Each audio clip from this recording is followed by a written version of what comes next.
По този повод, може би, вече няколко години се говори на тези теми, без нищо конкретно да бъде казано и без да бъдат поискани конкретни отговори от турската страна на тези въпроси.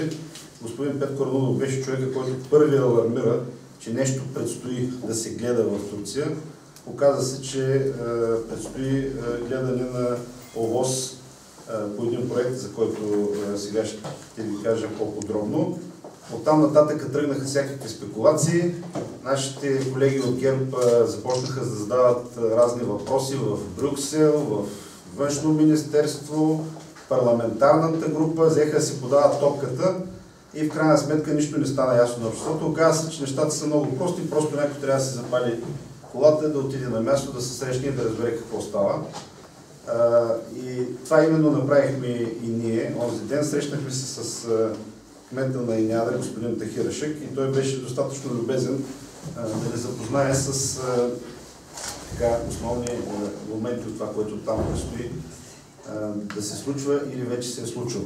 Срещнахме се, разбира се, с много обикновени граждани, наши съседи, те също силно са разтревожени, бързам да кажа, от процесите, които там текат, процесите на индустриализация на региона, и споделиха своите опасения с нас. Ние пък смятаме за наша мисия да ги споделим с нашето общество.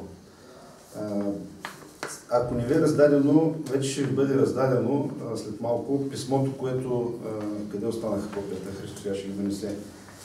Писмото, което господата от Иняда, от общината в Иняда са разпространили до нашите кметове, черноморски кметове и до тяхните думи, до широк кръг от общественици, общественост, включително и до представители и на Световната банка, които са финансирали една част от екологичните проекти в региона. Това писмо ще бъде раздадено, аз няма да го чета, но в това именно писмо се казва ясно и категорично, че предстои разглеждане на процес по екологична оценка по изграждането на топлоцентрала от фирмата Emba Electricity Generation Corporation за строителство. Това е акцента на масивна 2665, забележете, мегавата топлоелектроцентрала, захранвана от черни въглища. Другото стряскащо нещо, което научихме, е, че тази централа ще бъде с капацитет 3 милиона тона въглища годишно или 8000 тона въглища дневно. Всичко това нещо подробно е описано в спецификациите в ОВОС, който е трябвало да бъде разгледан от обществеността, но благодарение на протестите на местното общество това нещо не се случи. Така, бързам да кажа, че на този етап приказките заедат със спекулация, поне така се твърди. Няма нищо конкретно и нищо черно на бяло. Още повече, че такъв е отговора на външния министър на Турция на въпрос, зададен от нашия евродепутат господин Евгений Кирилов. Така че най-актуалната информация е това, което ние ви даваме. Там предстои да бъде изградена топлоелектроцентрала, пак казвам, с капацитет на преработка 3 милиона тона въглища годишно. 3 милиона тона, да. И 2665 мегаватта мощност. Този проект ще вземе 500 000 квадратни метра от горите, които ще бъдат изсечени, и смятам на всички е ясно, че един такъв проект ще означава край на туризма в региона. Колко квадратни метра? 500 000. Стойността на предвидената инвестиция е повече от 1,2 милиарда долара, а по други наши сведения е 1,6 милиарда долара. Но дали едната или другата, цифрите са достатъчно сериозни. Има страхотна съпротива обществена срещу този. Тя се изрази първо, аз ви казах, в недопускането въобще на разглеждане на този ОВОС. Обществеността иска нашата подкрепа и турската общественост иска нашата подкрепа в тази борба. Тя е сигурно неравна, защото на фона на тези пари и тези капитали, които стоят за този инвестиционен интерес, може да си представите за какво става на въпрос. От писмото, което ви е раздадено на този етап, проектът е спрян от съда, благодарение на общината. Но това нищо не означава. Това нищо не означава. Какво спорва точно общината? Моля? Какво точно спорва общината? Въобще инвестиционното намерение. Въобще не иска да се строи такова нещо. И разбира се, прилагат своите аргументи. Сега, в тези писма, които на вас ви раздадахме, умишлено съм махнал партньорите в тая фирма. Имената на хората, които стоят за този проект. Но имената ги имаме, те са тук. Защо? Махнал съм ги, защото поискайте ги тези писма от общините, поискайте ги от нашите кметове, те са ги получили, нека те да информират. Аз съм ги махнал, но ги имам имената и ви уверявам, че там има сериозни хора, и турски политици, и въобще наистина фирмата е сериозна. Български има ли? Не, български няма, само турски са. Но фирмата, пак казваме, частна. Но това, което видяхме с очите си, подхода, който се строи, пътя, който се строи към Иниада, означава, поне за нас, че турската държава също е сериозно ангажирана с този проект, защото там се строи един изключително сериозен път. Буквално планината се разсича на две и се строи магистрала до една Иниада, която е 3000 души. Така че сами си правите изводите, нали? Кой, как и защо подкрепя всичките тези намерения. Другото, което бих искал да ви кажа, сега господин Арнудов по-подробно ще се спре на екологичния аспект и какво би се случило, ако този проект бъде реализиран и каква трябва да бъде нашата реакция. Само искам още да ви кажа, че тук също няма да ви го дам, но ще ви го кажа с няколко думи. Имаме резюме на целият този проект. Ние го имаме на електронен носител. И ще ви кажа само най-важните аспекти, които касаят. Казах ви за капацитета, казах ви за стойността.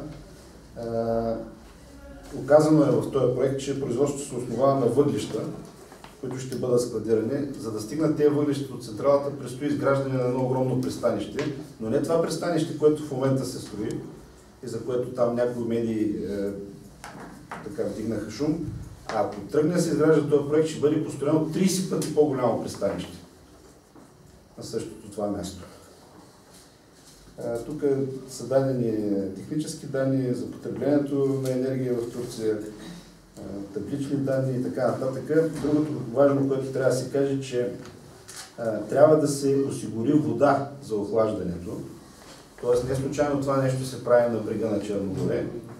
Вие пак си правите изводите, нали, за екологичните последствия от това нещо.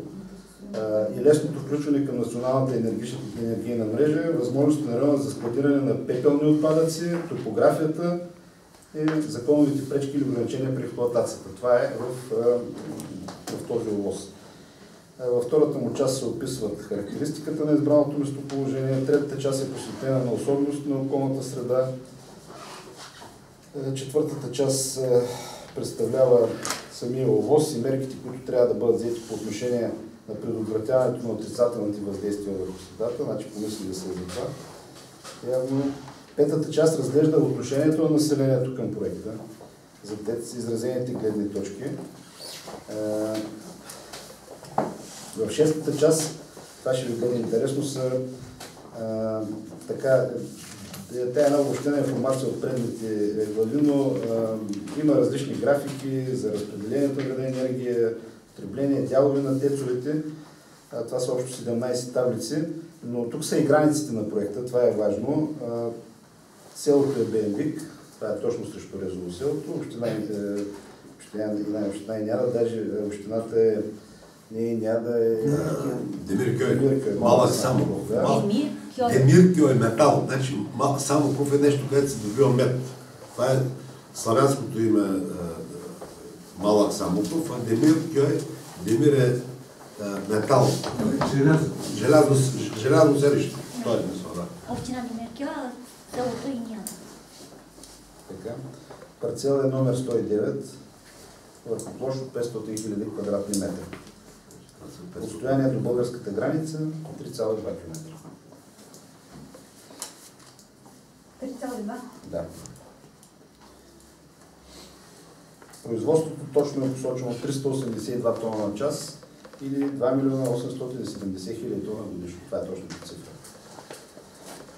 Така. Това е в общи линии. Пак ви казвам, това е много голям обем от информация, която предстои да бъде допълнително обработена, за да видим кое е нещото, което касае нас, като държава, щете. Това, което ние декларираме го при вас, че ние по никакъв начин, първо, не искаме да политизираме този проблем. Второ, не искаме по никакъв начин да се месим в вътрешните работи на нашите съседи. Но просто когато нещо се строи под носа ти, няма как ние да стоим безучастни. И още повече, когато сме държани на тъмно. Аз така пак задавам моя въпрос. Трябва ли от нас да научава обществеността какво там се случва? И българското правителство от нас не трябва да научи.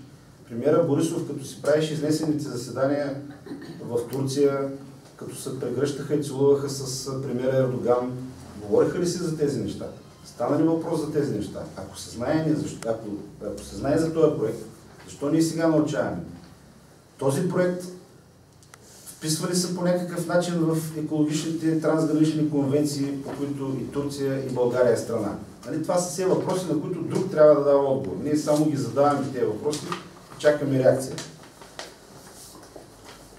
Сега, господин Арнаудов ще ме допълни, предполагам, и ако имате някакви въпроси, заповядайте. Благодаря, господин Зафиров. Значи, само разберете, мъча се да бъда, да не намесвам имена, да не намесвам фирми, да бъда максимално дискретен и коректен, но имаме много информация, повярвайте ми, и нещата са наистина тревожни. Напреднали. Тревожни, да, напреднали и много тревожни. Благодаря. Здравейте, господа представителите на бургаските медии. Драго ми е да се видя, отдавна не съм се виждал с вас. Няма да говоря много, след това, ако има някакви въпроси, бих желал да се даде отговор. С няколко думи, ако мога да допълня или да доразвия нещо, това, което господин Атанас Зафиров казва. Значи, първото, което искам да кажа аз, че тук се поставя един такъв въпрос. Вие сте за АЕЦ в България, пък тук сте против. Значи, ако трябва този въпрос, можем да го разгледаме. Това е много... не може да се прави сравнение, тъй като района на Южното Черноморие е един от най-развитите в България, а Северното Черноморие на Турция е съвместно с нашето. Имам предвид, там се намира тяхен природен парк, при нас се намира природен парк, резервати, редица резервати, да не ги изгорявам. И виждането за изграждането на един биосферен парк между двете страни също е като един вариант. И то не е за друго, и във връзка с Европейската директива Натура 2000. Това е един район, който е с най-голямо богатство на флора и фауна на единица площ в Европа, па може би в света малко такива места има запазени. В този смисъл, ние тук представителите на Царево са съветника от Общинския съвет Царево от БСП, който е младия господин, не можем да стоим безучастни. Още повече, че този проблем не засяга само община Царево. Считайте, че едно замърсяване на един ТЕЦ е по-опасно даже от един АЕЦ. И можем да говорим, че почти целият район до Бургас би означавало, че ще бъде променена геоценозата или с терминология. Това ще повлияе на растителността и на животинските видове в този район и най-вече ще посегне, ще повлияе за развитието на туризма в нашия район, от една страна, второ на рибарството и може би не на последно място ще увреди околната среда в най-запазения район на България. Вие знаете, че парка Странджа, който аз водих редица битки по този въпрос и то не беше също парка, но това така не се заставаше добре. Съжалявам обаче, че тези, които водиха битките срещу мен за нищо велико строителство там на 16 декара, на 30 декара беше, сега тук, когато се говори за едно огромно строителство с непредсказуеми последици, като че ли тези хора отсъстват. И това, което каза и господин Зафиров, някак си от представителите на местните власти и на държавните власти, като че ли чакат някой друг да даде отговор на тези въпроси. В тази връзка аз поставям един такъв въпрос, който вие може да питате. Аз можех да се подготвя, но нямам бутон в момента, но проблемите по отношение това, ние в качеството на какви можем да поставим въпросите, ние можем да ви поставим въпросите в качеството на има една конвенция за оценка на въздействието на околната среда в контекста на трансграничното сътрудничество, която е приета от почти всички европейски държави, предполагам, че и от съседната нам Република Турция. Аз отправих такъв въпрос и към екологичните организации, такъв въпрос отговор трябва да даде Министерството на околната среда и водите, защото в интернет се гледам, там не са записали кои са страните. Защото то е много важно, че не е изключено и това е един сериозен въпрос, който ние трябва да го изчистим, да отправим питане компетентните хора в България да дадат този отговор. Трябва ли този въпрос да се гласува? Ние смятаме, без за това, че този въпрос трябва да се съгласува с българска страна или тази оценка, такова обществено обсъждане, което се направи в Бенедик или в Иниада, такова трябва да се случи и пред нас. Това е един въпрос, който медиите, според мен, трябва да са поставили. Аз само ще допълня още нещо, господин Зафиров. Той понеже каза за това пристанище, което се изгражда, тъй като мисля, че някои от нашите медии, имам предвид, скатни ходиха в турската страна 31 октомври. Там се засте пристанището, което се намира точно срещу нашето резово, срещу което се вижда, че се строи. Там се вижда два големи крана. Но се оказа, че това пристанище, което това не е това пристанище, за което ние си мислим. Това е пристанище, което го изграждат турската страна, го изграждат за рибарско пристанище на едно селище между 200 и 300 човека, което е. А другото пристанище, което ще бъде промишлено, за промишлени цели, той ще бъде 30 пъти по-голямо и малко по-надолу ще бъде. В тази връзка това искам да ви кажа, че он кмета на Иняда ме пита, те при нас се лови най-богат улов на калкан, а при тях се лови повече паламут. Даже на шега ми каза, дай да направим вика една съвместна работа, от вас калкан, от нас вика да правим бизнес. Докато може. Защото на практика това е едно завършаващо производство. Аз изразявам едно собствено мнение. Смятам, че проблема с ядрената централа може би ще бъде една следваща стъпка.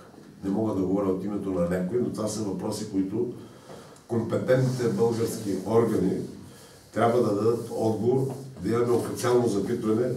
Не считам за уместно питането на турския консул. Значи, турския консул не е човек, който може да даде такъв отговор. Миналата година, когато получихме тази информация, лично аз бях един от хората и бургаския кмет, който питахме и тогава не се отговори, че там имам го даже това писмо, си го спомням официално, като че ли го получих, пише, че един от вариантите на трите ядрени централи, които се предвиждат да се изграждат в Република Турция. Така че това, че какво казал външния министър на тая вечеря пред Евгений Кирилов, мисля, че това мене лично не ме топли. Предполагам, че и вие като медии също би трябвало този въпрос да се задава и на областни управители, и на кметове, и на други хора, които носят отговорност. Ние не търсим, в случая ние не търсиме политически дивиденти. От това нещо ние търсиме да постигнем консенсус по един въпрос, който засяга всички, особено черноморските общини, пък даже и малко Търновската община, да обединим усилията си, за да не допуснем това нещо да се случи. Тъй като прави добро впечатление, че поне там се спазват процедурите преди да се започне строителство, макар че това, което виждаме, там са инвестирани много пари.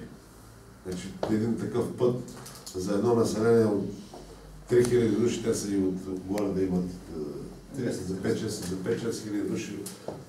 Едно такова огромно строителство, това е впечатляващо направо.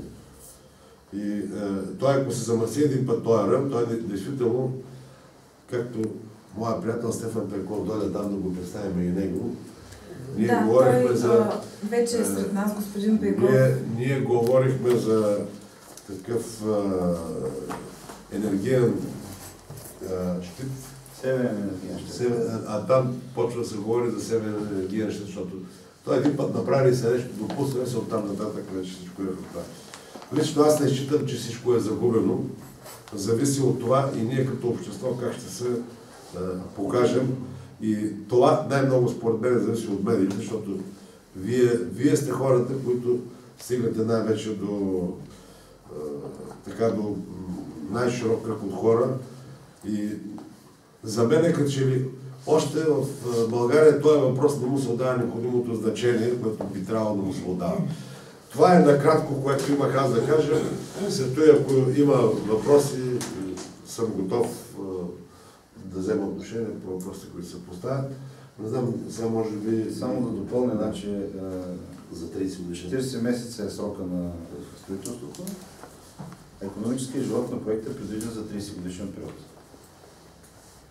И нищо чудно след това да се пристъпи към следващата. Стъпка по стъпка. Да, стъпка по стъпка. Другото, което пропуснах да ви кажа, че в самия проект има проучване.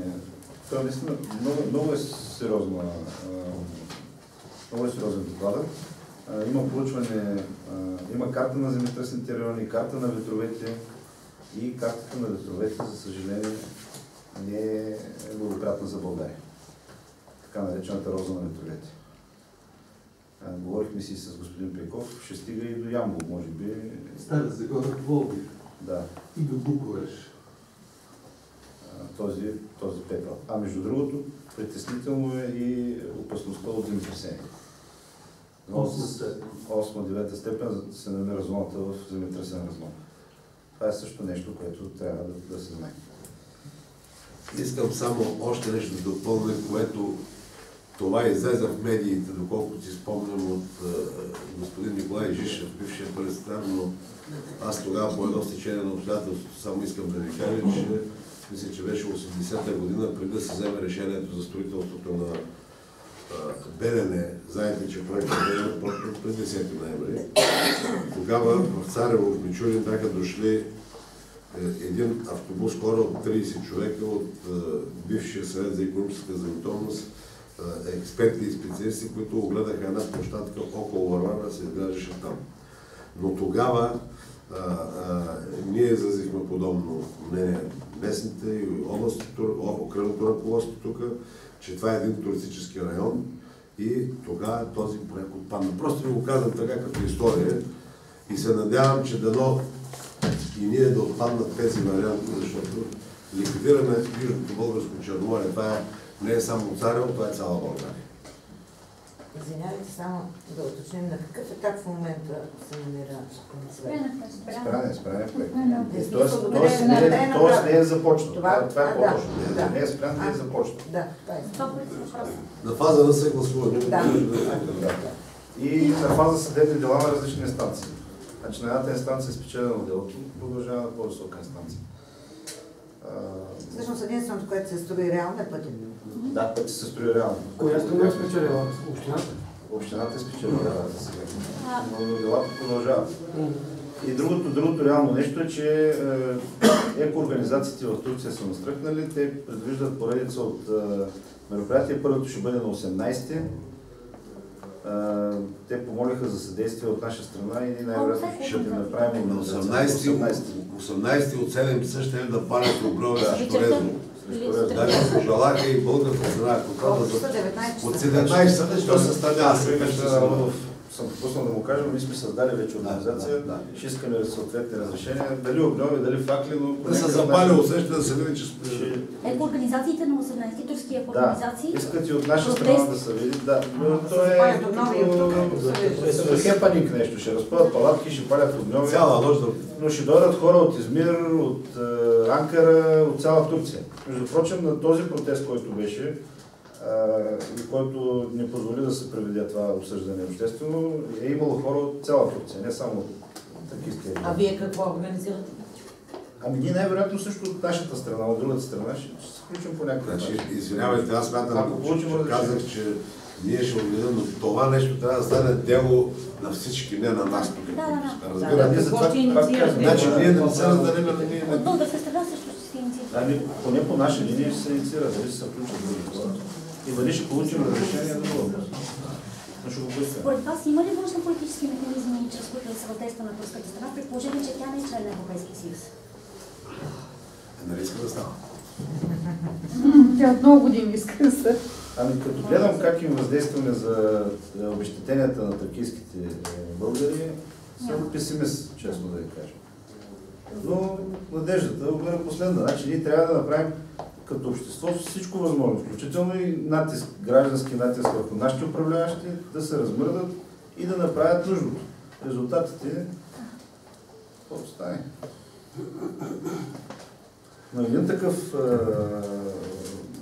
Вижте, значи, то няма да е само ТЕЦ-а, според мен. Това ще е един огромен технологичен индустриален парк в този район.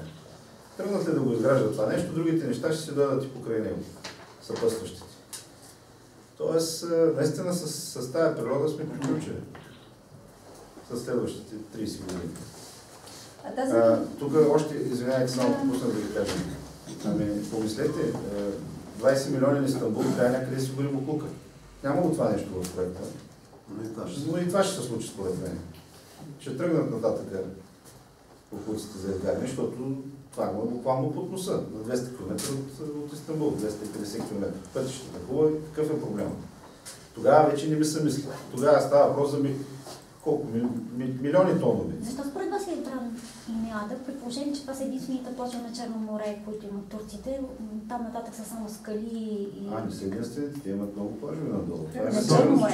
120 км плажове до Истанбул има развитие. 30 км е само Линяда плаж. Най-огромният плаж да бъдат на Черномор, крайбрежие изобщо. Туризъм не е развита и затова може би. Аз имам някакво обяснение, запазят, засежда се.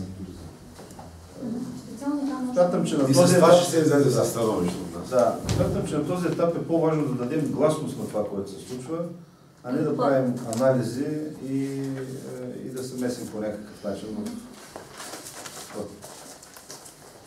този тип политика. Защото, ако и вие помислите логично, стигнете до определени избори. Защото тук точно се прави. Ще ви подскаже, вижте региона как гласува, примерно в Турция. Вижте кои управляват в региона, кои управляват в държавата. Между другото, там се оказва, че процесът на комуникация между държавата и общините е доста тромав. Доста тромав. И те са на тъмно, и те не знаят какво става. И те гадаят. Тази международна конвенция, за която говорихте, подписана ли е от Турция? Аз това казах. Трябва да се разбере дали... Това казах, този въпрос трябва да се отправи към дали институциите, защото те знаят кои са. Аз не съм толкова веж, аз се прочетах в интернет, отворете и вие в интернет ще видим. Там пише от коя до коя година в ООН е подписана, в Щатите, в Европа е записано, не пише кои са се подписани. Но много е вероятно, тъй като това е един международен документ, би трябвало всички да се подписват, защото когато се състои, трябва да се вземе мнението и на другата страна. Преди не знам, но тя е някъде от 93-та година. Така че тогава никой няма намерение да строи. Но мене това, още един път казвам, ме безпокои, че компетентните органи, т.е. държавата трябва да даде отговор на тези въпроси. Значи, те трябва да отправят официално питане, да получат официален отговор и да се излезе в обществото да се обсъжда.